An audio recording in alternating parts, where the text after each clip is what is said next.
Thank you for joining Wars of the Rosies as we continue with part 30, the Symbolism of Labor, from the Symbolism of Freemasonry by Albert G. Mackey.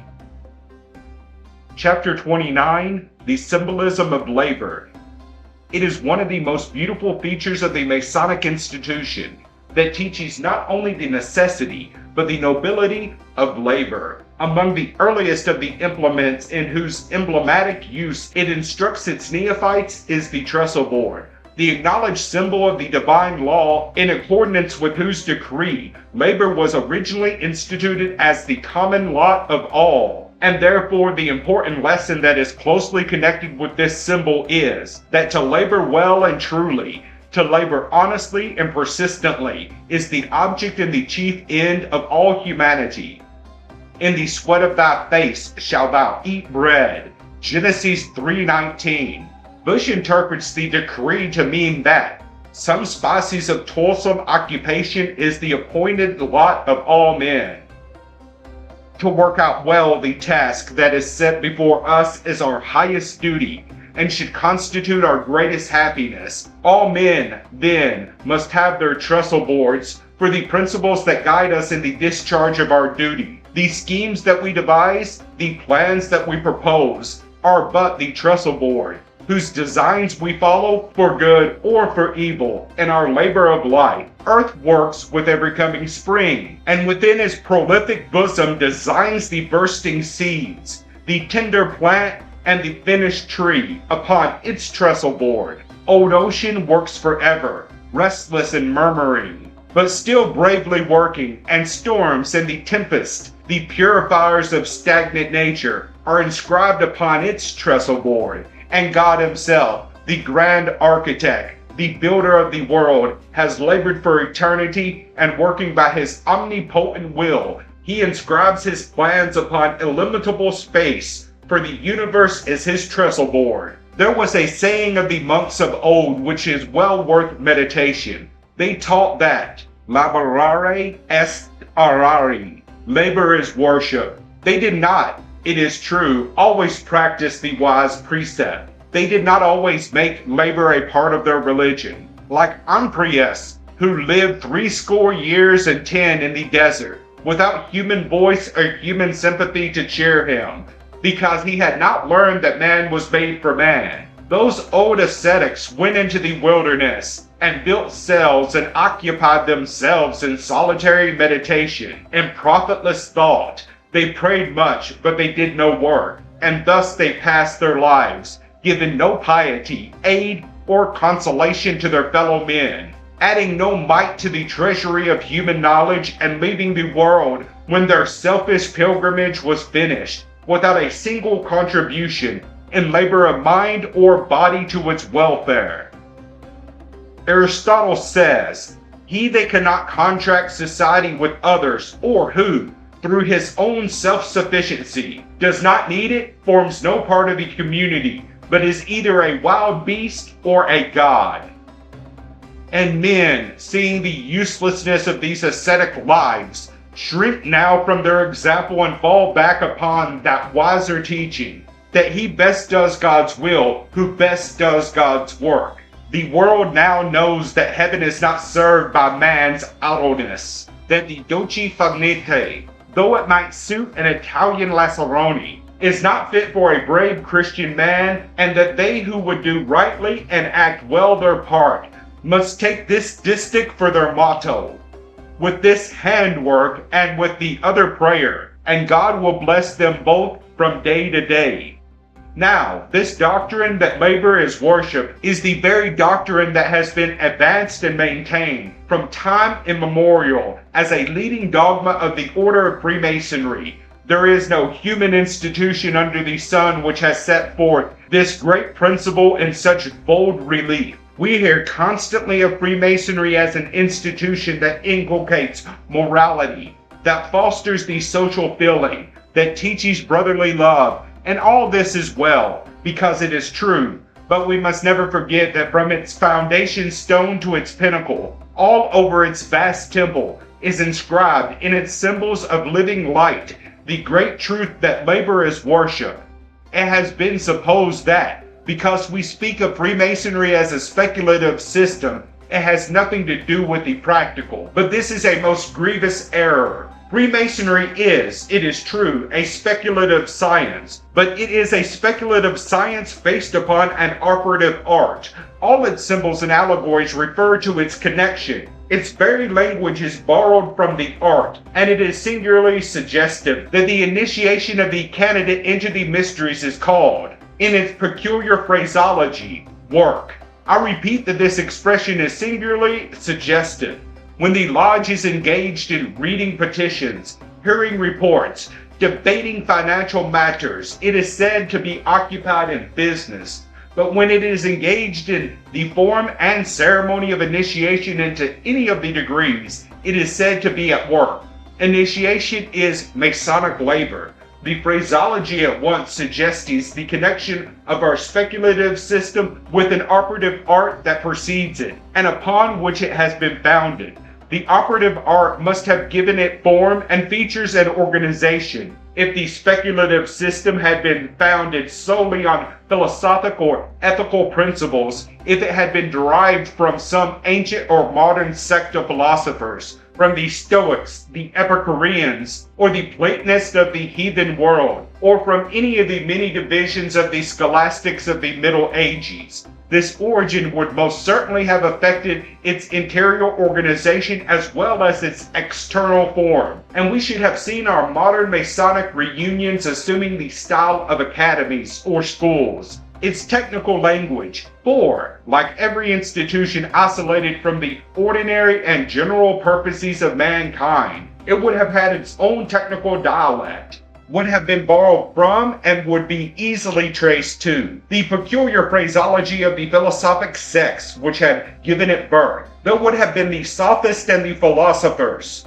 the grammatists and the grammarians, the scholars, the masters and the doctors. It would have its trivial and its quadrivial schools. Its occupation would have been research, experiment, or investigation, in a word. Its whole features would have been colored by a grammatical, a rhetorical, or a mathematical cast, accordingly as it should have been derived from a sect in which any one of these three characteristics was the predominating influence. But the organization of Freemasonry, as it now presents itself to us, we see an entirely different appearance. Its degrees are expressive, not of advancement in philosophic attainments, but of a progress in a purely mechanical purpose. Its highest grade is that of Master of the Work. Its places of meeting are not schools but lodges, places where the workmen formerly lodged, in the neighborhood of the building on whose construction they were engaged. It does not form theories but builds temples. It knows nothing of the rules of the dialecticians, of the syllogism, the dilemma, the enthymeme, or the sorites, but it recurs to the homely implements of its operative parent for its method of instruction, and with the plumb line it inculcates rectitude of conduct, and draws lessons of morality from the workman's square. It sees in the supreme God that it worships, not a numen divinon, a divine power, nor a moderator rerum omnium, a controller of all things, as the old philosophers designated him, but a grand architect of the universe. The Masonic idea of God refers to him as the mighty builder of this terrestrial globe, and all the countless worlds that surround it. He is not the Entheum, or to the Theon, or any of the other 1,000 titles with which ancient and modern speculation has invested him, but simply the architect, as the Greeks have it, the chief workman, under whom we are all workmen also, and hence our labor is his worship. The idea then of Masonic labor is closely connected with the history of the organization of the institution. When we say the lodge is at work, we recognize that it is in the legitimate practice of that occupation for which it was originally intended. The Masons that are in it are not occupied in thinking or speculating or reasoning, but simply and emphatically in working. The duty of a Mason as such in his lodge is to work. Thereby he accomplishes the destiny of his order. Thereby he best fulfills his obligation to the grand architect, For with the Masons, laborare est are. Labor is worship. The importance of Masonic labor being thus demonstrated, the question next arises as to the nature of that labor. What is the work that a Mason is called to perform? Temple building was the original occupation of our ancient brethren, leaving out of view that system of ethics and of religious philosophy, and that search after truth. These doctrines of the unity of God and the immortality of the soul, which alike distinguish the ancient mysteries and the Masonic Institution, and which both have derived from a common origin, most probably from some priesthood of the olden time. Let our attention be exclusively directed to the present, to that period so familiar to every Mason, when, under the supposed grand mastership of King Solomon, Freemasonry first assumed a local habitation and a name in the holy city of Jerusalem. There the labor of the Israelites and the skill of the Tyrians were occupied in the construction of that noble temple, whose splendor and magnificence of decoration made it one of the wonders of the world. Here, then, we see the two United Nations directing their attention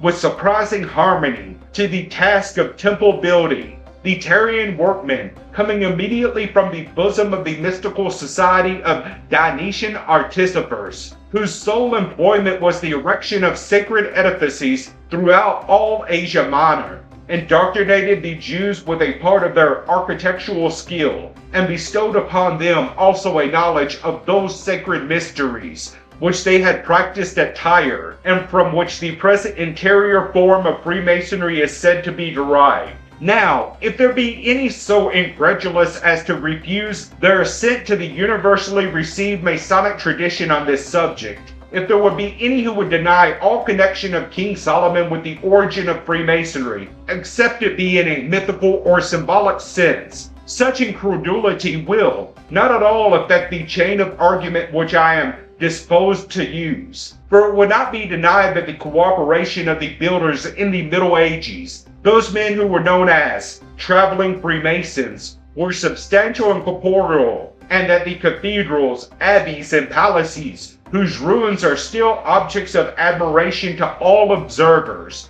bear conclusive testimony that their existence was nothing like a myth, and that their labors were not apocryphal, but these traveling Freemasons, whether led into the error, if error it be, by mistaken reading of history, or by superstitious reverence for tradition, all esteemed King Solomon as the founder of their order, so that the first absolutely historical details that we have on the Masonic Institution connect it with the idea of a temple, and it is only for this idea that I contend, for it proves that the first Freemasons of whom we have authentic record, whether they were at Jerusalem or in Europe, and whether they flourished 1,000 years before or 1,000 years after the birth of Christ, always supposed that temple building was the peculiar specialty of their craft, and that their labor was to be the erection of temples in ancient times, and cathedrals and churches in the Christian age. So that we come back at last to the proposition with which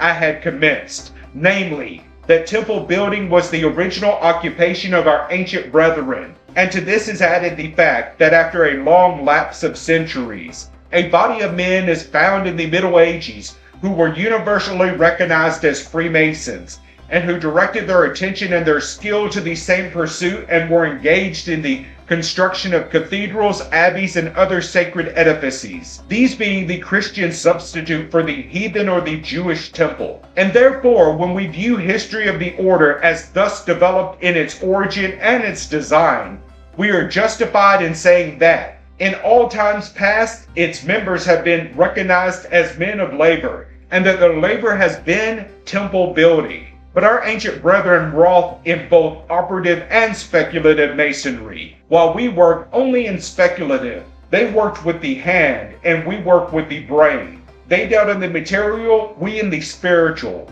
They used in their labor wood and stones. We used thoughts and feelings and affections. We both devote ourselves to labor, but the object of the labor and the mode of the labor are different. The French rituals have given us the keynote to the explanation of what is Masonic labor when they say that, Freemasons erect temples for virtue and dungeons for vice. The modern Freemasons, like the Masons of old, are engaged in the construction of a temple. But with this difference, the temple of the latter was material, that of the former spiritual. When the operative art was the predominant characteristic of the order, Masons were engaged in the construction of material and earthly temples. But when the operative art ceased and the speculative science took its place, then the Freemasons symbolized the labor of their predecessors by engaging in the construction of a spiritual temple in their hearts, which was to be made so pure that it might become the dwelling place of Him who is all purity. It was to be a house not made with hands, where the hewn stone was to be a purified heart. The symbolism which represents man as a temple, a house, a sacred building in which God is to dwell, is not new, nor peculiar to the Masonic science. It was known to the Jewish, and is still recognized by the Christian system. The Talmudists had a saying that the threefold repetition of the words,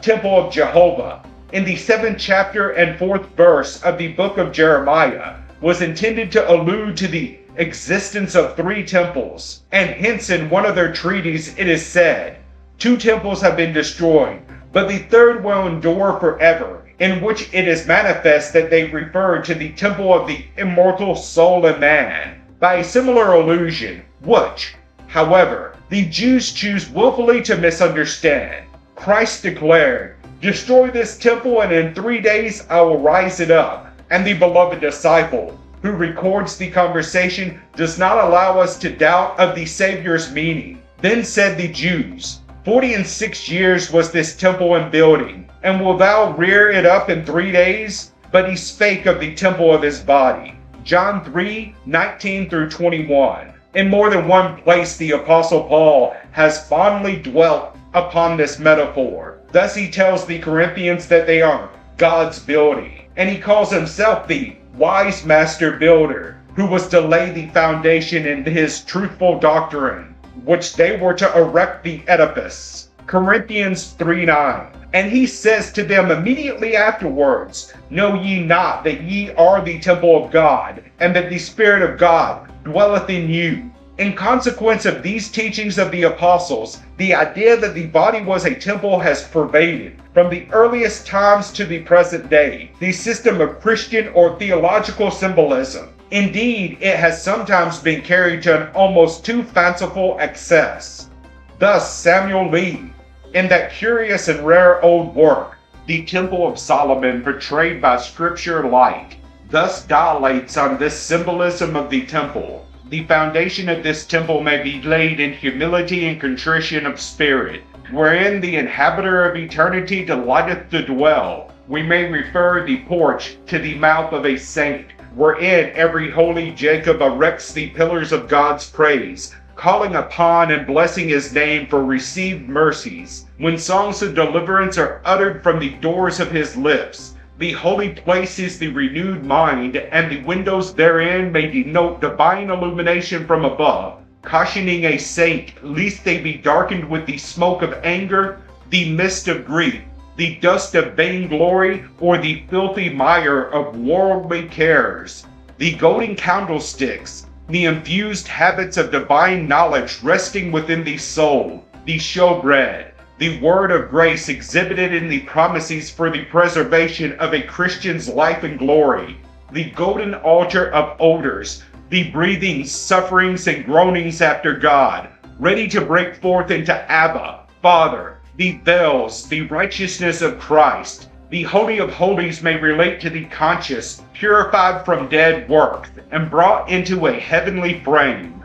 And thus he proceeds, symbolizing every part and utensil of the temple as alluding to some emotion or affection of man, but in language too tedious for quotation. In a similar vein has the celebrated John Bunyan, the author of the Pilgrim's Progress, proceeded in his Temple of Solomon Spiritualized, to refer every part of that building to symbolic meaning, selecting, however, the church or congregation of good men, rather than the individual man, as the object of the symbolism. In the Middle Ages, the Hermetic philosophers seem to have given the same interpretation of the temple, and Swedenborg, in his mystical writings, adopts the idea. Hitchcock, who has written an admirable little work on Swedenborg, considered as a Hermetic philosopher, thus alludes to this subject in his language as that of a learned and shrewd investigator, is well worthy of quotation. With, perhaps, the majority of readers, the Tabernacle of Moses and the Temple of Solomon were mere buildings, very magnificent indeed, but still mere buildings for the worship of God. But some are struck with many portions of the account of their erection, admitting a moral interpretation, and while the buildings are allowed to stand, or to have stood once, visible objects, these interpreters are delighted to meet with indications that Moses and Solomon, in building the temples, were wise in the knowledge of God and of man, from which point it is not difficult to pass on to the moral meaning altogether, and to affirm that the building which was erected without the noise of a hammer or axe or any tool of iron was altogether a moral building, a building of God, not made with hands. In short, many see in the story of Solomon's temple a symbolic representation of man as the temple of God, with its Holy of Holies deep-seated in the center of the human heart. The French Masons have not been inattentive to this symbolism. Their already quoted expression that the Freemasons build temples for virtue and dungeons for vice has very clearly a reference to it, and their most distinguished writers never lose sight of it. Thus, Ragon, one of the most learned of the French historians of Freemasonry, in his lecture to the apprentice, says that the founders of the order called themselves Masons and proclaimed that they were building a temple to truth and virtue, and subsequently he addresses the candidate who received the master's degree in the following language: "Profit by all that has been revealed to you, improve your heart and your mind, direct your passions to the general good, combat your prejudices, watch over your thoughts and your actions, love, enlighten, and assist your brethren, and you will have perfected the temple of which you are at once the architect, the material, and the workman." Rebold, another French historian of great erudition, says, "If Freemasonry has ceased to erect temples, and by the aid of its architectural designs to elevate all hearts to the deity, and all eyes and hopes to heaven, it has not therefore desisted from its work of moral and intellectual building." And he thinks that the success of the institution has justified this change of purpose and the disruption of the speculative from the operative character of the order. Eliphas Levi, who was writing obtrusely and mystically on Freemasonry and its collateral sciences, sees very clearly an allegory and a real design in the institution, the former being the rebuilding of the Temple of Solomon, and the latter the improvement of the human race by reconstruction of its social and religious elements. The Masons of Germany have elaborated this idea with all exaltedness that is peculiar to the German mind, and the Masonic literature of that country abounds in essays, lectures, and treatises, in which the prominent topic is this building of the Solomonic temple as referring to the construction of a moral temple. Thus writes Brother Rode of Berlin: "So soon as anyone has received the consecration of our order, we say to him that we are building a mystical temple." And he adds that this temple which we Masons are building is nothing else than that which will conduce the greatest possible happiness of mankind.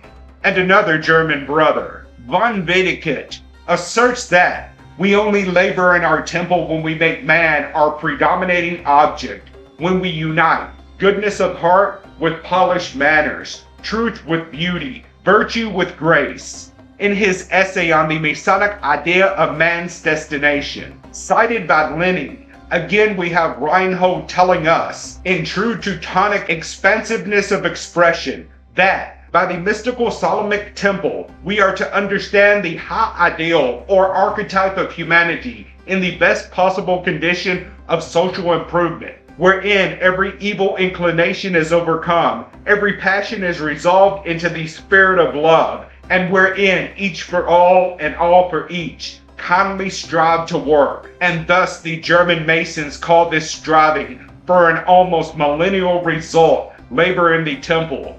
The English Masons, although they have not treated the symbolism of the order with the same abstruse investigation that has distinguished those of Germany and France, still have not been insensible to this idea that the building of the Solomonic Temple is intended to indicate a cultivation of the human character. Thus Hutchinson, one of the earliest of the symbolic writers of England, shows a very confident conception, for the age in which he lived, of the mystical meaning of the temple, and later writers have improved upon his crude views. It must, however, be acknowledged that Hutchinson, nor Oliver, nor any other of the distinguished Masonic writers of England has dwelt on this particular symbolism of a moral temple with that earnest appreciation of the idea that is to be found in the works of the French and German Masons. But altogether the allusions are rather casual and incidental, yet the symbolic theory is evidently recognized. Thus Dr. Oliver, while treating on the relationship of the temple to the lodge,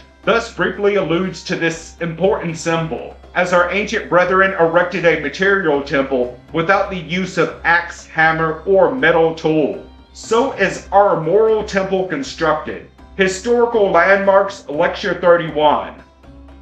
Our own country has produced many students of Masonic symbolism who have thoroughly grasped this noble thought and treated it with elegance and erudition. 5 years ago, Salem County wrote thus: "Speculative Masonry, according to present acceptation, has an ultimate reference to that spiritual building erected by virtue in the heart, and summarily implies the arrangement and perfection of those holy and sublime principles by which the soul is filled for a meet temple of God in a world of immortality." Charles Scott has devoted one of the lectures in his Analogy of Ancient Craft Masonry to Nature and Revealed Religion to a thorough consideration of this subject. The language is too long for quotation, but the symbol has been well interpreted by him.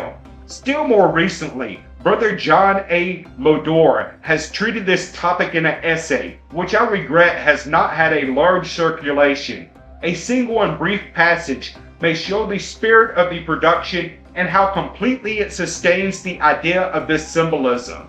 "We may disguise it as well," says Brother Lodore. "We may evade a scrutiny of it, but our character, as it is, with its faults and blemishes, its weaknesses and infirmities, its vices and its stains, together with its redeeming traits, its better parts, is our speculative temple." And he goes on to extend the symbolic idea. Like the exemplar temple on Mount Moriah, it should be preserved as a hallowed shrine and guarded with the same vigilant care. It should be our pearl of price, set round with walls and enclosures, even as was the Jewish temple, and the impure, the vicious, the guilty, and the profane be banished from even its outer courts. A faithful sentinel should be placed at every gate, a watchman on every wall, and the first approach of a Cohen, an eavesdropper, be promptly met and resisted. Teachings like this are now so common that every American Mason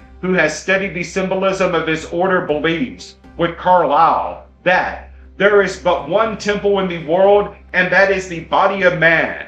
The inquiry into the meaning and object of labor as a Masonic symbol brings us to these conclusions.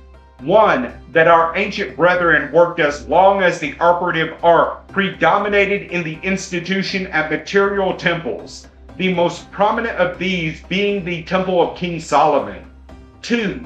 That when the speculative science took the place of the operative art, the modern Masons, working no longer at material temples, but holding still to the sacred thought, the reverential idea of a holy temple, a Lord's house to be built, began to labor at living temples and to make man the true house of the Lord, the tabernacle for the indwelling of the Holy Spirit. And 3. Therefore, to every Freemason who rightly comprehends his art, the construction of a living temple is his labor.